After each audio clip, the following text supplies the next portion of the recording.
मंडळी, माझ्या पाठीमागच्या बाजूला एक स्तंभ आहे.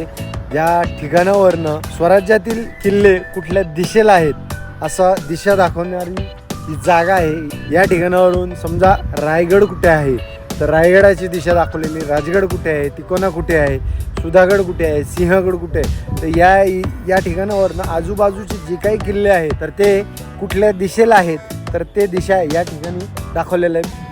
तर मंडळी, या पांढऱ्या रंगाच्या दगडावरती म्हणजे संगमरवरी दगडावरती या ठिकाणी मैल याचं डिटेल कोरलेलं आहे. आता या ठिकाणी जर पाहिलं तर भोर किती मैल आहे, या ठिकाणी ते 8 मैल असं दिसतंय. तर रोहिडा किल्ला, रोहिडा या ठिकाणावरनं 12 मैल आहे. अशा पद्धतीने कुठला किल्ला किंवा कुठल्या ठिकाण या ठिकाणावरनं किती मैल लांब आहे अशी माहिती या संगमरवरी दगडांवरती कोरलेली आहे.